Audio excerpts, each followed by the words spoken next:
یعنی ہم آیت پڑھ رہے ہیں اور یہ آگے شعر پڑھ رہے ہوتے ہیں، ہم حدیث پڑھ رہے ہوتے ہیں، یہ کہانیاں اور واقعات سنا رہے ہوتے ہیں۔ اے پھر کیوں کیا جاندہ جی، اور اے پھر کیوں کیا جاندہ، وہ ہوندے ہی کدھر نہیں ہے۔ ہم رفع الیدین کی حدیثیں بیان کر رہے ہوتے ہیں، یہ کہتے ہیں جی وہ اے پھر کیوں کیا جاندہ ہے کہ وہ بت رکھ کے آندے سن، وہ سرکار کو پتہ نہیں، سانوں نہیں پتہ کیوں کیا جاندہ ہے۔ اور بیان کرنے والے بھی ان ناسکے نے، جب سے ہم نے کہا کہ کوئی جھوٹی حدیث ہی سنا دیں، ضعیف چھوڑ دیں، جھوٹی حدیث کسی کتاب میں لکھی ہو، یعنی انگوٹھے چومنے والی جھوٹی حدیثیں ہیں لیکن کہیں لکھی ہوئی ہے موضوعات شریف میں، وہ گھڑی ہوئی حدیثوں کے اوپر جو کتاب لکھی ہے نا، ابن جوزی نے بھی لکھی، ملا علی قاری نے بھی لکھی، اور لوگوں نے بھی، کہ بڑی بڑی گھڑی ہوئی حدیثیں کون سی ہیں، لیکن یہ بغلوں میں بت رکھنے والی تو کوئی گھڑی ہوئی حدیث بھی نہیں ہے، اور پبلک کے اندر مشہور ہے۔ پھر ہمیں بتانا پڑتا ہے کہ بھائی رفع الیدین تو نماز کا حسن ہے، حضور نے حکم دیا ہے جی، حکم کتنے ہے؟ اور ایک وہ دیوبندیوں کا مولوی ہے، وہ اس کا نام رکھا ہے دلیل کا بے تاج بادشاہ، اس کے تاج کے ساتھ جو میں نے کر دیا ہوا ہے نا،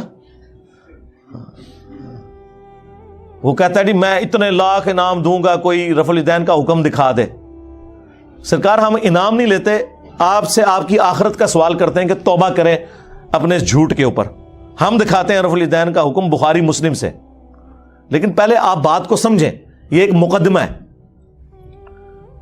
صحیح بخاری اور مسلم کی متفق علیہ حدیث ہے، نبی علیہ السلام نے فرمایا اللہ نے مجھے جوامع کلمات کے ساتھ بھیجا ہے، میں بات مختصر کرتا ہوں اور مفہوم گہرا۔ بخاری مسلم دونوں میں حدیث ہے، انما الاعمال بالنیات، اعمال کا دار و مدار تو صرف نیتوں کے اوپر ہے۔ اب یہ ایک جملہ ہے، اس کے اوپر پوری کتاب لکھی جا سکتی ہے، یہ ہے جوامع کلمات، اس کو آپ ذہن میں رکھیں۔ اب آ جائیں بخاری مسلم دونوں میں حدیث ہے، مالک بن حویرث کہتے ہیں رضی اللہ تعالیٰ عنہ علیہ السلام، ہم چند نوجوان تھے، 20 دن کے لیے حضور کے پاس گئے، مہمان بن گئے۔ حضور کی وفات سے 1-1.5 سال پہلے غزوہ تبوک کے موقع پر مسجد نبوی میں ٹھہرے 20 دن تک، آپ کے صبح و شام آبزرو کیے۔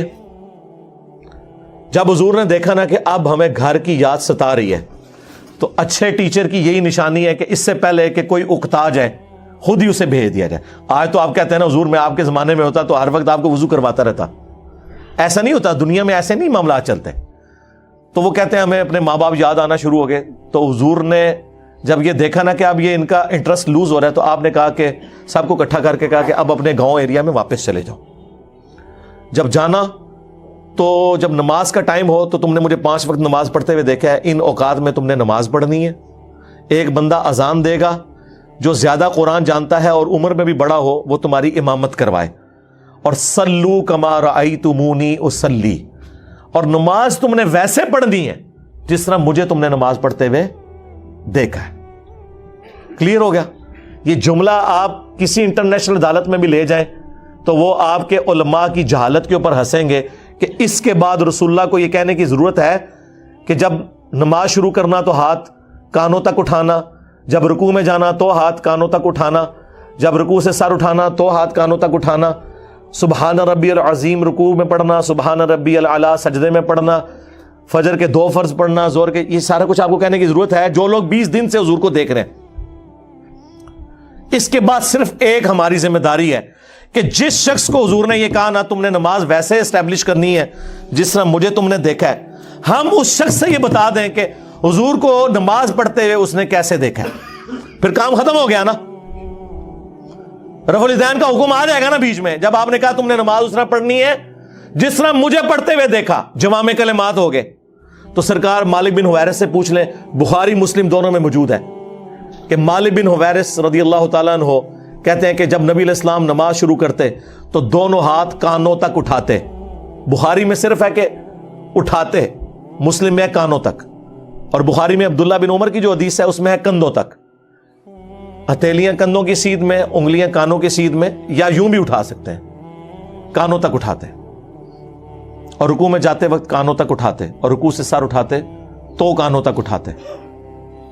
مالک بن حویرث خود نماز کا طریقہ سکھا رہے ہیں۔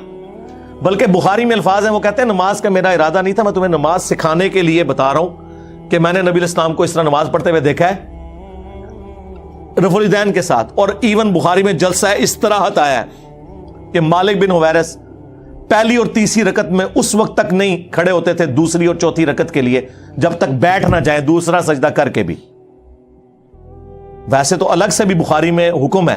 نبی الاسلام نے ایک تیزی سے صحابی کو نماز پڑھتے ہوئے دیکھا تو فرمایا دوبارہ پڑھو، تم نے نماز نہیں پڑھی. 3 دفعہ ہوا تو چوتھی دفعہ آپ نے جب اس کو نماز کا طریقہ سکھایا تو اس میں آپ نے فرمایا پوری تفصیل کے ساتھ ہے.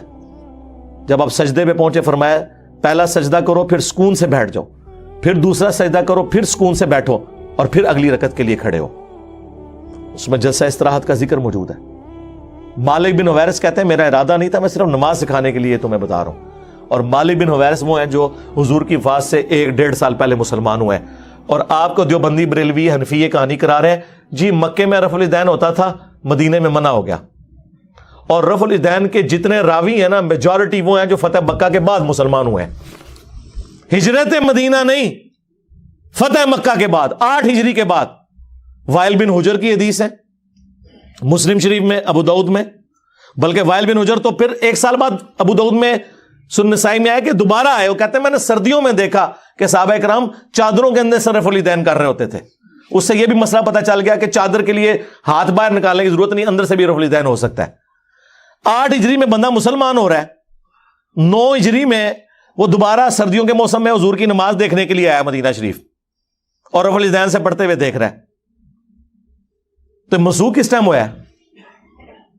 کوئی نہیں ہوا سرکار. سنی اور شیعہ دونوں قائل ہیں رکوع میں جاتے وقت، رکوع سے اٹھتے وقت اور تیسری رکعت سے اٹھتے وقت رفع الیدین کرنے کے اوپر. یہ دلیل کے بے تاج بادشاہ جو ہے نا ان کے تاج کی حقیقت یہ ہے جو میں آپ کو بتا رہا ہوں. یہ لوگوں کا علمی لیول ہے. جی رفع الیدین کا حکم دکھائیں، جی دکھا دیا. اب آپ کے پاس قیامت تک ٹائم ہے کہ آپ نے بتانا ہے کہ مالک بن حویرث نے یہ جو نعوذ باللہ غلط نماز سکھائی